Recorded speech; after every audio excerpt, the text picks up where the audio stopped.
మా కస్టమర్లకు శ్రేయోభిలాషులకు నూతన సంవత్సర మరియు సంక్రాంతి శుభాకాంక్షలు. ఇట్లు ఆర్కే ఇన్ఫ్రా నెల్లూరు.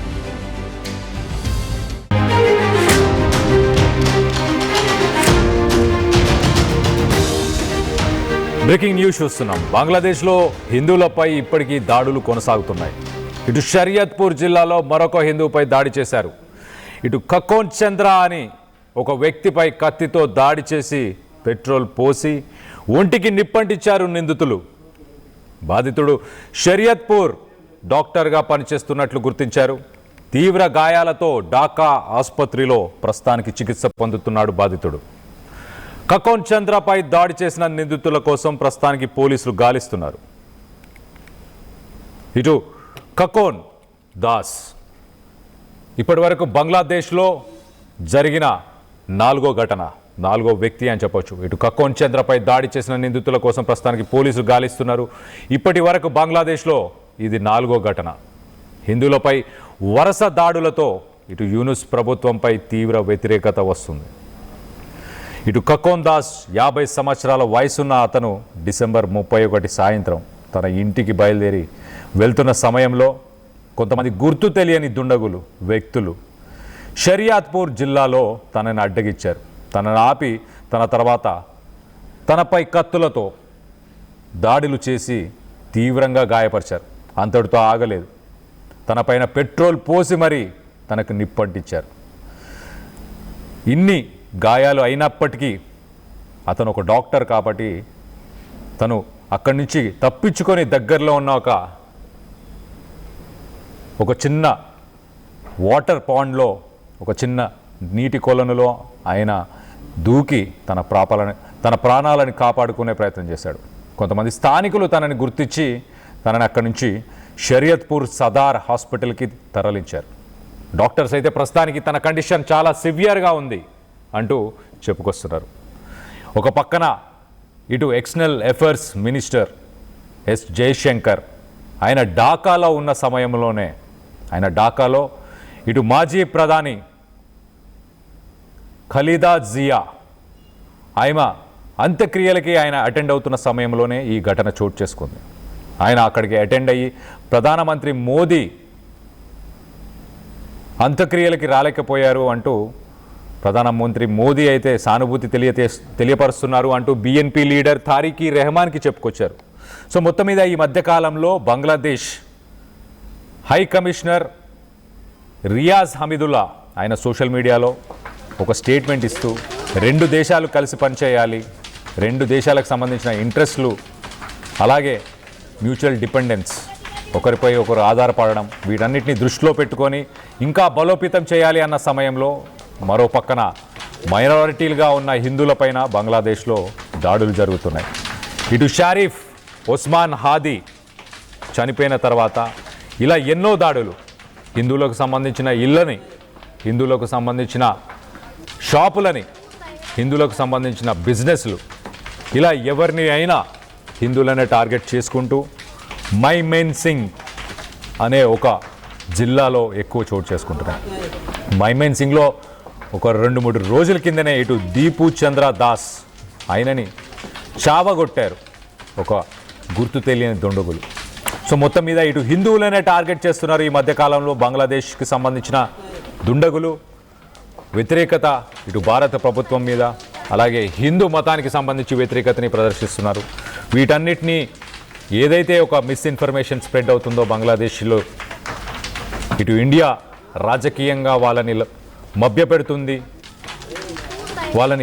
వాళ్ళ ప్రభుత్వాన్ని కలగజేసుకుంటుంది అన్న ఉద్దేశంతోనే ఏదైతే ఒక మిస్ఇన్ఫర్మేషన్ స్ప్రెడ్ అవుతుందో వాటన్నిటికీ ఎండ్ కార్డ్ పడాలి. ఆ మిస్ఇన్ఫర్మేషన్ స్ప్రెడ్ అవ్వకుండా చూసుకునే బాధ్యత బంగ్లాదేశ్ ప్రభుత్వం తీసుకోవాలి అంటూ ఇటు Bharat external affairs minister Jaishankar చెప్పుకొచ్చారు. ఇటు బంగ్లాదేశ్ కమిషనర్ని కూడా హై కమిషనర్ని కూడా ఆయనను పిలిపించి మరీ మాట్లాడారు. అయినా కూడా దాడులు మాత్రం కొనసాగుతున్నాయి. హిందువులపైన వరుసగా దాడులు మరి యూనుస్ ప్రభుత్వంపై తీవ్ర వ్యతిరేకతను తీసుకొస్తున్నాయి. ఇంటర్నేషనల్ ప్రెషర్ కూడా ఉంది. దీనికి సంబంధించి మీరేమనుకుంటున్నారు? ఇటు 2900 సంఘటనలు అటాక్స్ హిందువులపైన బంగ్లాదేశ్లో రికార్డ్ అని చెప్పొచ్చు ఒక రకంగా. ఈ ఇంటరిమ్ గవర్నమెంట్ వచ్చిన తర్వాత 2900 ఇన్సిడెంట్స్ మనం విజువల్స్లో చూస్తున్నాం. ఇళ్ళని కాల్ చేస్తున్నారు, అక్కడ ఉన్న షాపులను కాల్ చేస్తున్నారు. హిందువులు కనిపిస్తే అడ్డగించి ఆపి వాళ్ళని దాడి చేసి వాళ్ళని చంపి, వాళ్ళని చంపడమే కాదు వాళ్ళ మీద పెట్రోల్ పోసి మరి వాళ్ళని నిప్పంటించి మరి ఇంత దారుణానికి పాల్పడుతున్నారు. ఈ వ్యతిరేకత ప్రభుత్వం మీద ఎందుకు లేదు? వాళ్ళ ఆర్థిక పరిస్థితుల మీద, వీటన్నిటి మీద ఆలోచించట్లేదు బంగ్లాదేశ్లో ఉన్న ప్రజలు. ఇటు హిందువుల మీద, భారత ప్రభుత్వం మీద, భారత్ మీద, ఇండియా మీద ఒక అక్కస్సు, ఒక రివెంజ్, ఒక పగ, ఒక కుట్ర పన్నుతున్నారు. దీనికి సంబంధించి మీరేమనుకుంటున్నారు? మీ అభిప్రాయాలని కింద కామెంట్ రూపంలో తెలియపరచండి. హిందువులపైన జరుగుతున్న ఇలాంటి చర్యలని వెంటనే ఇటు బంగ్లాదేశ్ ప్రభుత్వం ఆపాలి. ఖచ్చితంగా దీన్ని ఇంకా భారత ప్రభుత్వం ప్రెషరైజ్ చేయాలి. ఒక్కసారి ఎలాంటి మారణ హోమం జరుగుతుందనేది ఆ విజువల్స్లో చూసే ప్రయత్నం చేద్దాం.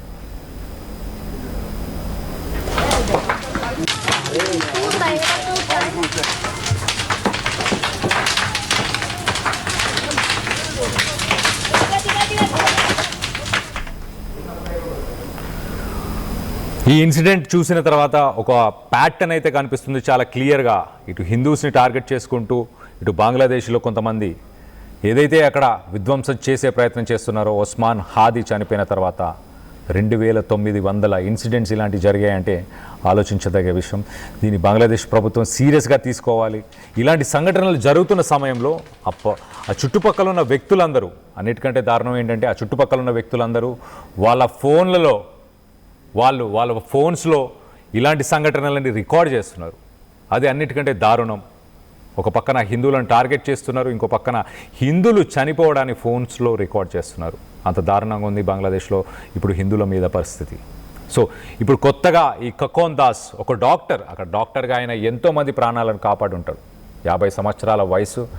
ఆయన డాక్టర్గా సేవలని ఎంతోమందికి అందించి ఉన్నా కూడా అలాంటి ఒక డాక్టర్ని కూడా ఆపి మరి దుండగులు ఆయనని తీవ్రంగా ఇట్లా కత్తులతో దాడి చేసిన తర్వాత మళ్ళీ పెట్రోల్ పోసి నిప్పంటించారు. మొత్తానికి తన ప్రాణాలని పక్కనే ఉన్న నీటి కొలనులో ఆయన దూకి ప్రాణాలను కాపాడుకునే ప్రయత్నం చేశాడు. స్థానికులు కొంతమంది గుర్తించి తనని హాస్పిటల్లో చేర్చారు. కానీ ఇప్పటికీ తన పరిస్థితి విషమంగా ఉంది, చాలా క్రిటికల్గా ఉంది అంటూ ఇటు డాక్టర్స్ అయితే చెప్పుకొచ్చారు. సో మొత్తం మీద 12 సంవత్సరాలు గడిచిన లాస్ట్ ఫ్యూ ఇయర్స్ మనం చూస్తే కనుక ఇలాంటి మారణ హోమం ఎప్పుడూ జరగలేదు. ఇటు